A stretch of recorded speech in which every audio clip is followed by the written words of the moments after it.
Republican Liberty Caucus of Ohio, the longest-running organization within the Republican Liberty Movement. Started in 1991, but here in Ohio just in 2015. So if you haven't heard of us, check us out at rlcoh.org, an all-volunteer organization, and we would love to have you on board.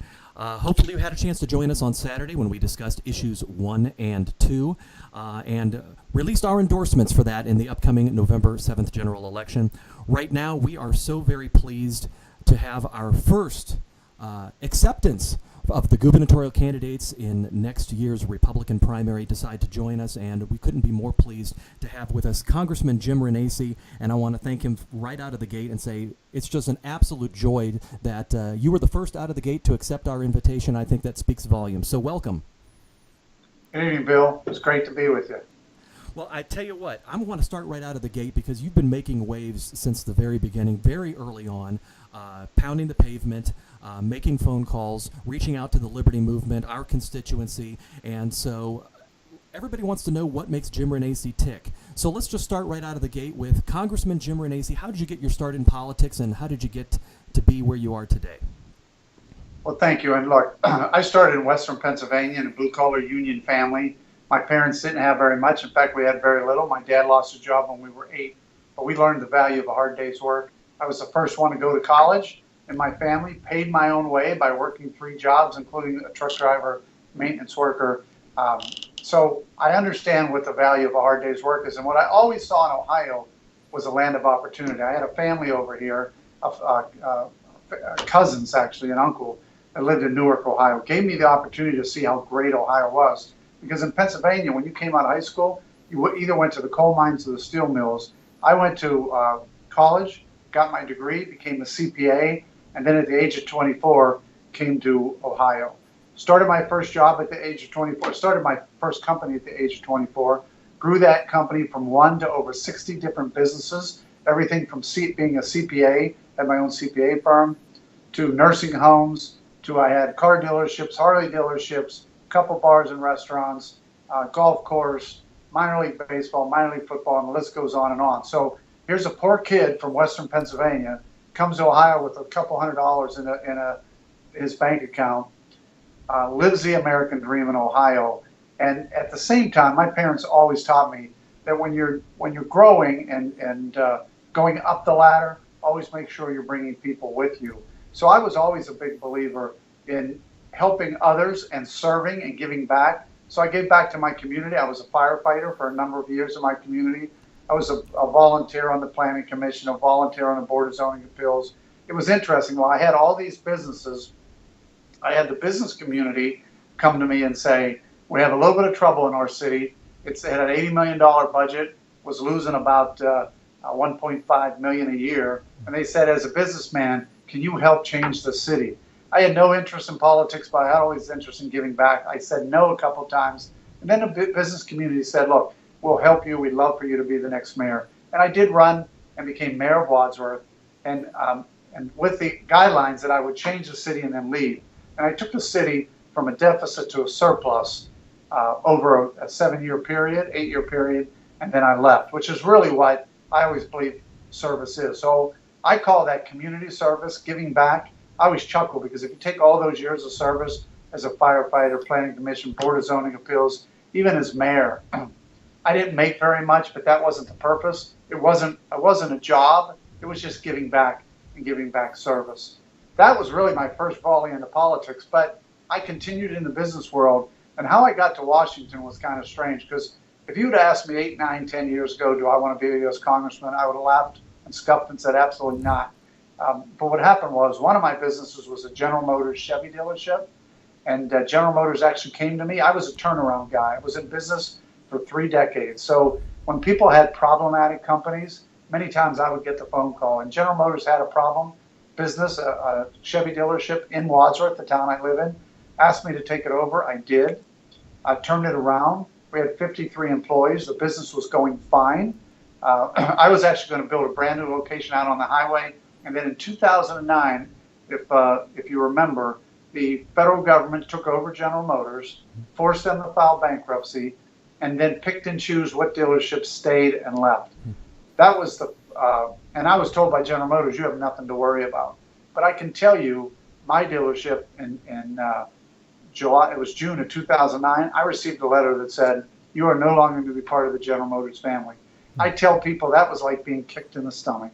That's something that nobody should experience, and that's something that any of your members should never have to experience, to have the federal government take something away from you. I called my congressman, asked for help. He said he would help me. I didn't know much about Congress at that time, but I was told, member of Congress can help you get your dealership back. This member told me he would help. I trusted him, and I believed him. But in July of 2009, there was a vote to reinstate my dealership along with others. He voted against it. I called him up. I said, not only did you lie to me, but I'm going to remove you from that office even if I have to get in the race. 30 days later, I decided to jump in the race. 14 months later, I was a U.S. Congressman. I've now been here for 6.5 years.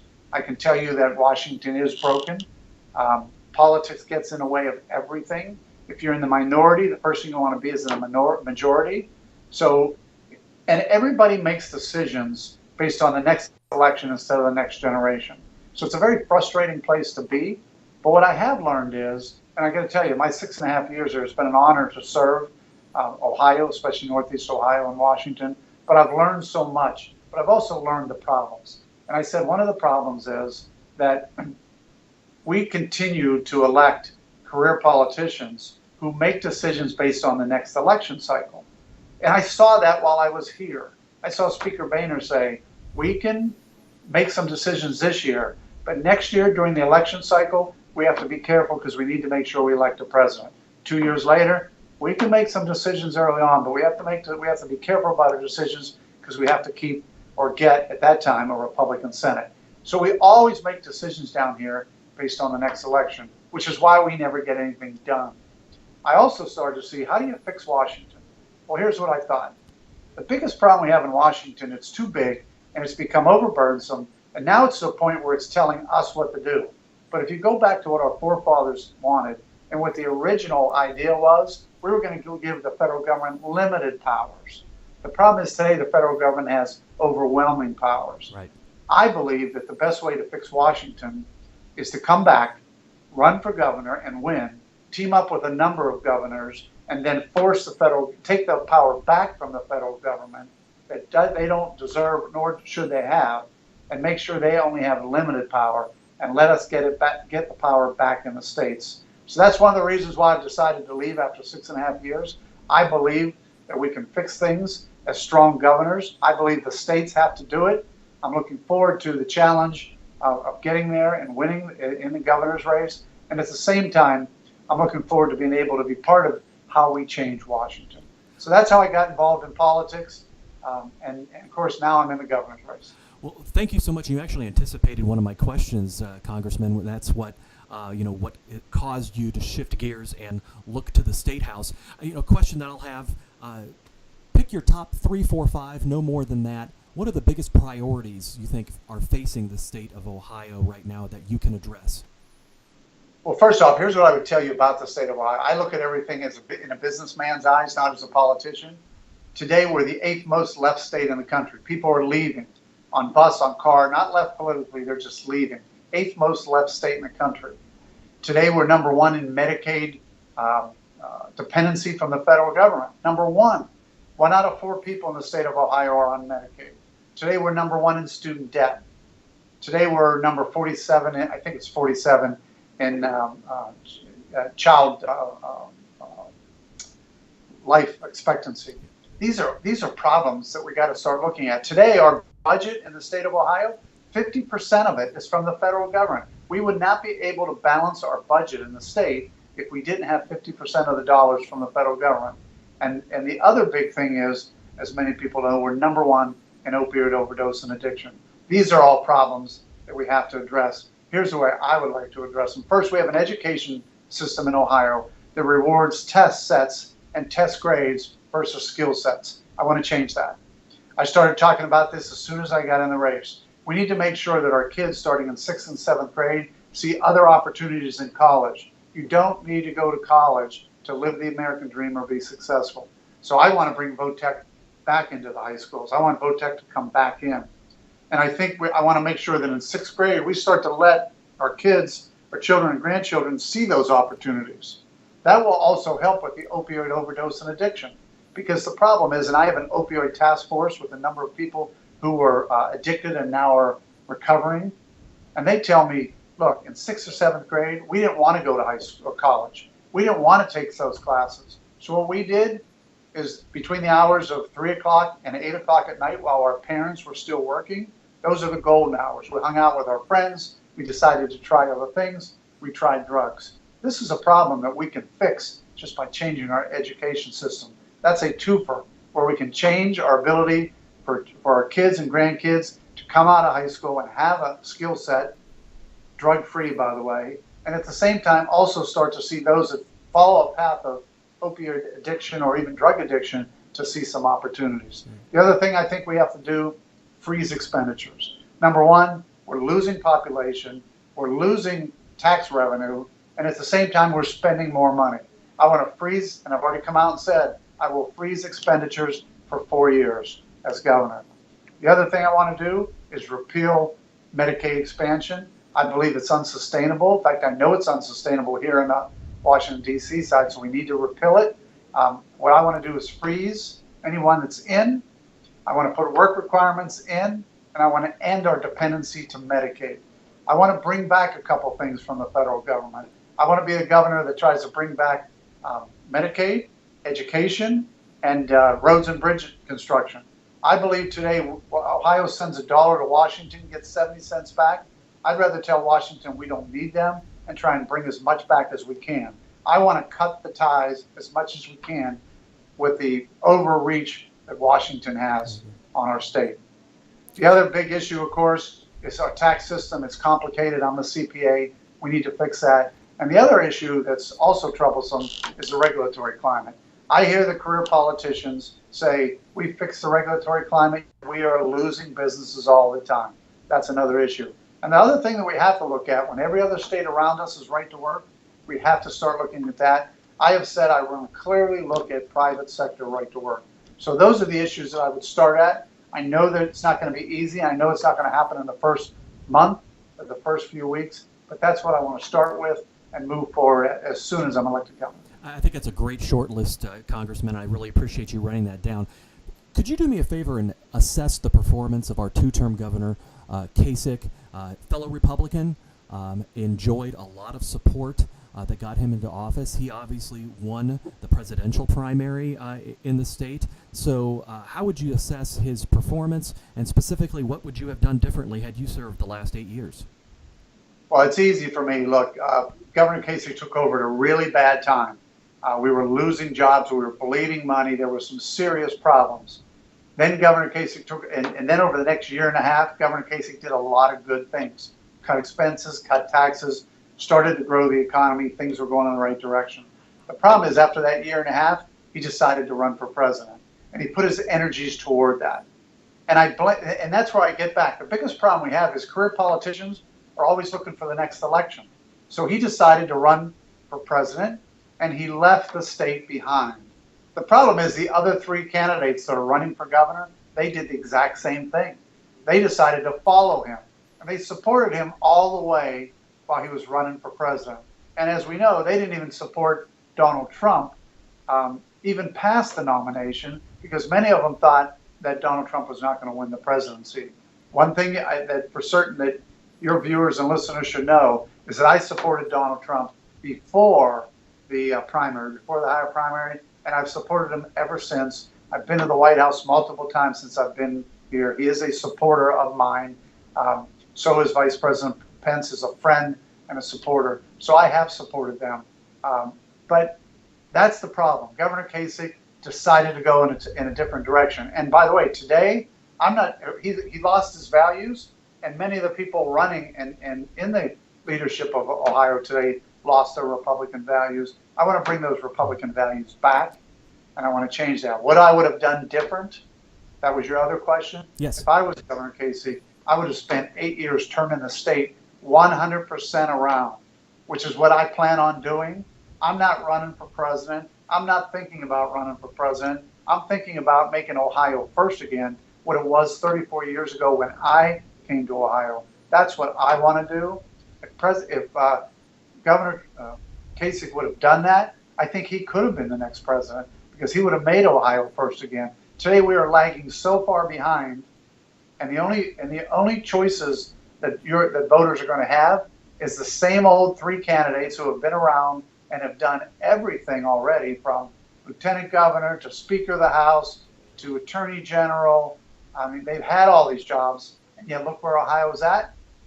Or we can have a fresh face down there that's somebody who has created 1,500 jobs, employed 3,000 people, and understands what it is to sign the front of the paycheck, not the back of the paycheck. That would be me, and that's what I would do different. 8 full years and making Ohio first again. Well, thank you for running that down, and thank you for mentioning, President Trump and Vice President Pence. You certainly came out of the gate very early. You were one of the early adopters of the Trump campaign and the Make America Great Again campaign. Help us to understand how you see the liberty movement in Ohio. And here's the context in which I asked the question. There seems to be a fissure as a result of President Trump. And as someone who saw very early on the opportunity that he brought to the fore, I really would like to see the way you look at things. And, for example, the golden child, if you will, for a long time with regards to the standard that we wanted to hold our legislators to was Representative Jordan. Representative Warren Davidson joined him in the House Freedom Caucus very recently in taking over John Boehner's seat in Southwest Ohio. However, there's a disconnect with regards to whether the liberty movement is going to move more that direction, Freedom Caucus, or more Main Street Partnership. You're a member of the Main Street Partnership and serve in that caucus with Representative Joyce, Representative Teaberry, and it seems to be a different vision with regards to how the liberty movement is going to evolve. What would you say to folks who are making that observation, and how do you see it evolving? Well, first off, I'm involved in all of those organizations, but that's my style. So today I belong to the Tuesday group, but I don't attend the meetings. I send staff. I belong to the RSC. I don't attend. The RSC is also the Republican Study Committee, one of the most conservative groups. I don't go there. I send staff. I want to hear what everybody's talking about. So how I think the liberty movement should move forward, or what people should look at, is not look at, well, he joined this group or he joined that group. I joined all kind of groups. I've even gone to I've gone to a Freedom Caucus meeting to talk about tax reform. I believe that you got to be able to see what everyone's doing. The other thing I've done is I have a bipartisan breakfast every week. That doesn't mean I've given up my values. That doesn't mean I've given up what I believe in. What that does mean is I want to see what other people are talking about and what other people are thinking about, and try and see what's the best way to move forward. That's the kind of person you're going to see me as moving forward. Now, when it comes to votes, I'm always going to vote with the people that I represent. First, though, with what are my beliefs, and that's why I'm 100% right to life. I'm 100% on Second Amendment. I mean, these are the standards. Now, Jim Jordan and I may disagree on some votes, but I can give you an example. Everybody always wants to compare the Heritage Foundation. Well, if you look at the Freedom Works, I've got a very high standard. There's actually another group, I can't remember what society that is, that I'm higher than Jim Jordan. But most people want to look at the Heritage, and that's fine. But if you look at the votes, the differences between Jim Jordan's votes and my votes over the last 4.5 years, first off, there's a site out there that we can get you, and I can't remember it's Pro something, where it compares voting records. If you compare the voting records of Jim Jordan and Jim Renacci, you'll see that since I came to Congress in 2011 to today, Jim Jordan and I have voted 91% of the time the same way. Now, people get mad when I say that, but that's a factual statement, especially people who want to attack my record. They'll say, well, but you don't vote the same way on the Heritage votes, and they're more important. They're not. But look, there are so many organizations out here, the Heritage Foundation, Freedom Works, Club for Growth. There's a number of them. And isn't it funny that they all have different votes that they say are important? The answer is you got to represent your state and you got to represent your district. So I'll give you an example of a vote that I differed with Jim Jordan. I'll give you a couple examples. First vote was there was a vote on footwear. It's one of the 17 votes that I differ on Jim Jordan with. 17 votes. There was a vote on footwear. That footwear company is in my district. That footwear company employs thousands of people. I have to represent my district. Jim Jordan has to represent his district. He voted against the bill. I voted for the bill. There's a difference. I can give you another example. Well, just real quick, Congressman, there are a great many people in the liberty movement who would say that a strong liberty leader is one who can look at the dire financial straits we are in this country, and you made that point early on that there's profligate spending, government is out of control, and one of the reasons why you're running for governor is to be able to attack it from a different angle that you think is going to be more fruitful. Would it not have been a more courageous vote to say, hey, yes, I want to represent the people of my district, but so do hundreds of other representatives, and if everyone had the attitude that I'm going to spend whatever I can get for my district, that's what got us into this mess? Well, by the way, that wasn't a spending vote, Okay. because I am probably the more of a fiscal hawk than anyone in this Congress. I have voted against CRs. I have voted against some bills that, I'll give you another example. We have a highway bill. We have a highway bill that included one of my bills, a tax bill. The highway bill basically said, we are not going to increase the user fee. We're going to borrow money over the next 5 years, $80 billion, add debt to our children and grandchildren, and we're not going to pay for it. I am never going to vote for that. Yet there were some people in the Freedom Caucus that voted for it. Mm-hmm. I walked up to them and said, why are you voting for this? Well, it's paid for. I said, no, it's not. It's paid for with funny money. I mean, you can't say that you're going to sell barrels of oil at $89 a barrel when it's only selling for $42 a barrel. You just can't do that. So when it comes to fiscal issues, you'll find that I am probably more of a fiscal hawk than most. If you look at those votes, that shoe vote was not a fiscal vote. It was a vote about suppliers and the use of suppliers and whether you could go to Canada or other countries. So that was a difference in a vote for me. I'll give you another vote that was not a fiscal vote. There was a vote to impeach Kasich, the head of the IRS. Another perfect example. And the argument was that the IRS targeted people under Lois Lerner. The problem was Kasich came in after Lois Lerner was gone. You can't impeach somebody. I believe in the Constitution. Look at the reasons why you can impeach somebody. You have to have the specific reasons. It has to be treason. The Constitution reads it right out. Well, this commissioner did not commit treason. And he wasn't even there for Lois Lerner. But let me tell you what I did do with Lois Lerner. I passed a bill, and I'm proud to say it was my bill, that now says if anybody like Lois Lerner ever targets anyone, liberal, conservative groups, whatever, they're automatically fired. And that bill has passed, and that was my bill. Amen. But I disagreed with Jim Jordan on the impeachment vote. It's easy sometimes to make a stage and say, I'm going to vote for impeachment. I believe in many cases it's better to do what's right.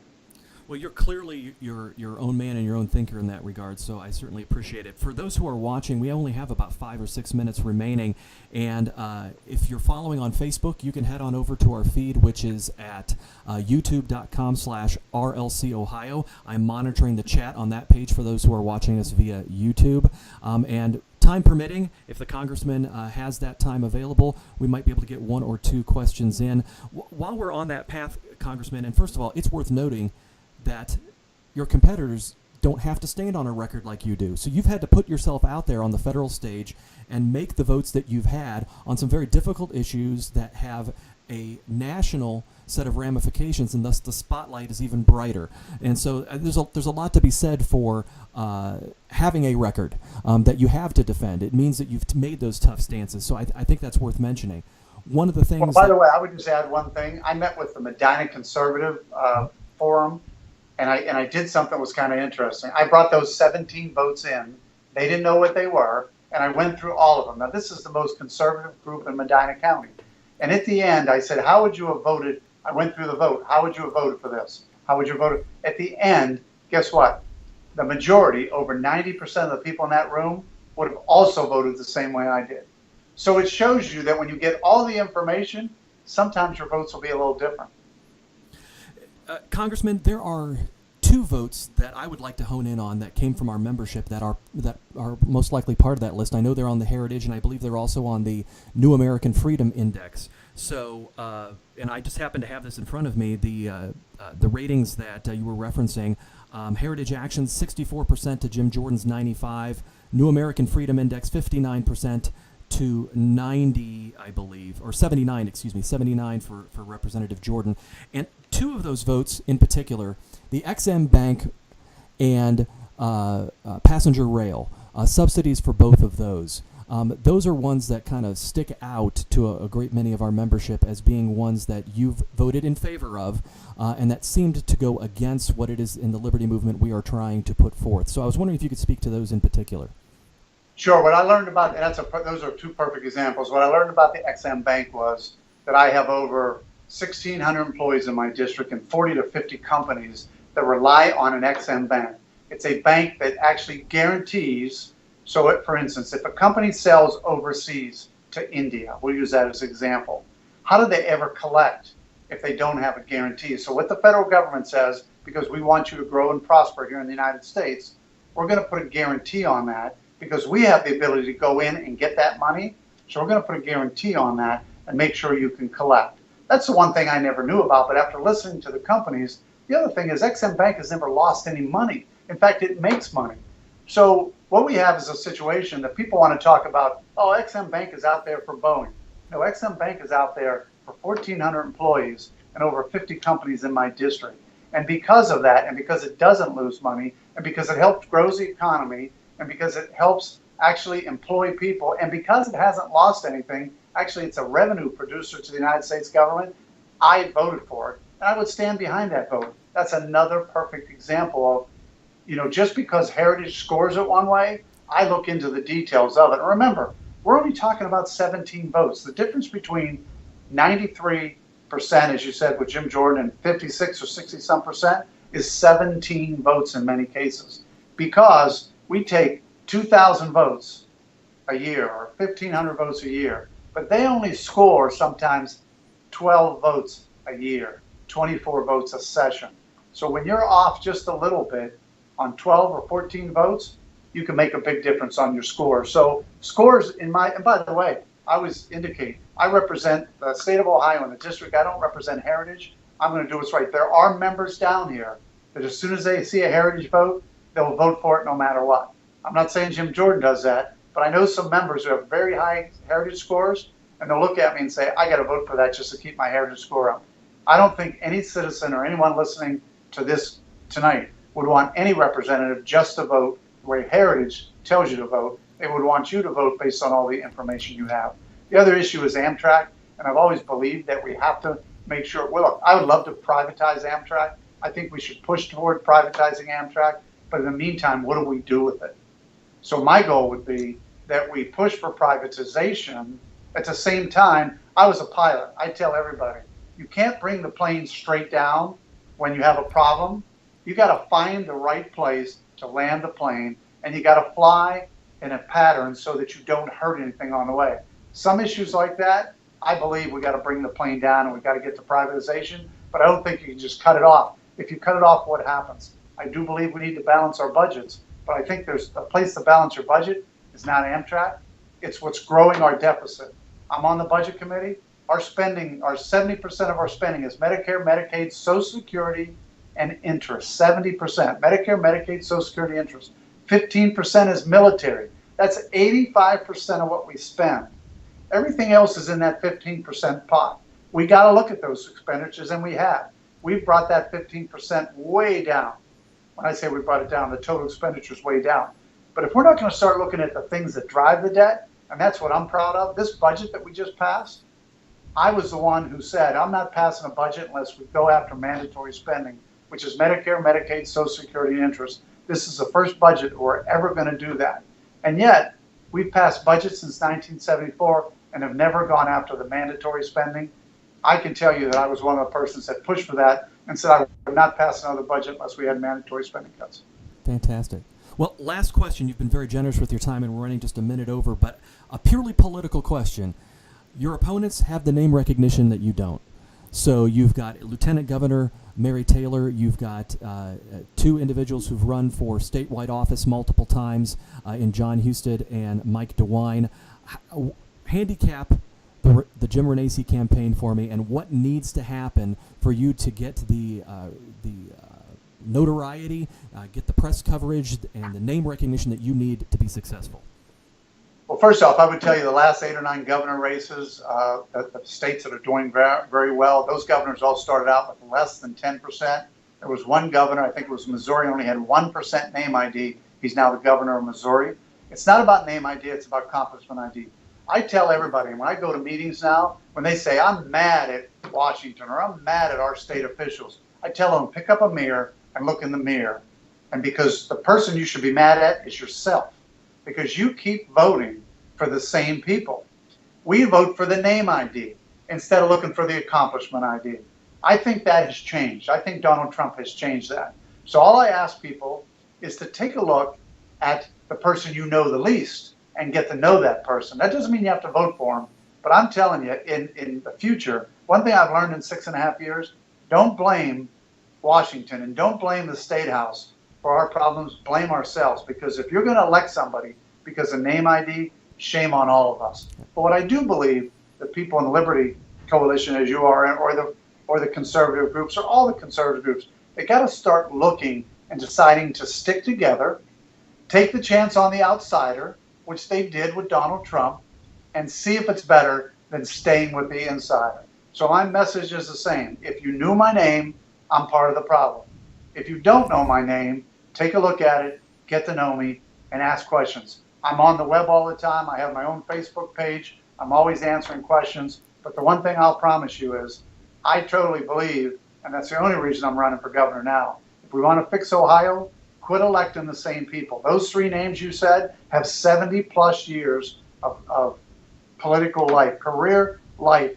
They're career politicians. They have made their household payments off the tax dime.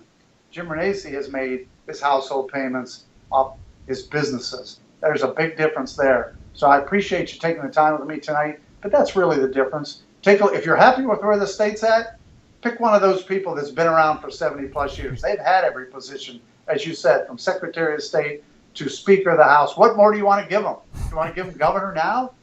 They've had it. I mean, even opioid overdose and addiction. You can probably tell I get fired up with this. We have somebody running who is the head legal enforcement officer in the state as the Attorney General, and we are the #1 in opioid overdose and addiction. Yet now he thinks he can do better as governor. I don't know. You all have to decide that. But if you're happy, there's 3 other candidates. If you want to change, I hope you get to know me, tell people about me, be on my phone calls. We're going to continue to get this message out between now and next May. Well, outstanding. I think we'll leave it from there because we've gone over and the time that I promised. And so thank you for spending that a little bit of extra time. I can tell you get animated about this, Congressman. That's fantastic. We need that level of energy. That's great. And I need you to do me a favor as well. I've had an opportunity to see you at a couple different forums, and you've got an incredible following that's just as energetic as you are. Do me a favor, though. Next time you see your opponents, let them know they need to take up the same invitation that you so graciously accepted, and because we want them on Ohio Liberty Live as well so they can tell their story. I think it says volumes that you were the first one to accept our invitation. I think it speaks to what it is that you're trying to do in your campaign, and so we thank you so very much this evening. I thank you for allowing me to be with you, and I look forward to talking and meeting with all of you in the future. Great. Well, thank you so much. We really. By the way, go Tribe. I hope you're all Tribe fans. Go Tribe. It's just now after the Tribe is about ready to have first pitch, so you might want to take advantage of that. So again, thanks so much to Congressman Renacci. We really appreciate his time. If you have ideas for topics for future events, obviously we want to get the rest of the gubernatorial candidates on. Please let us know at rlcoh.org. We're at info@rlcoh.org if you want to send that email. Our other contact information is on the screen for you. Thanks to Congressman Renacci. Thanks to his campaign for helping us set this up. And thanks to you for watching us on Ohio Liberty Live. Catch you next time.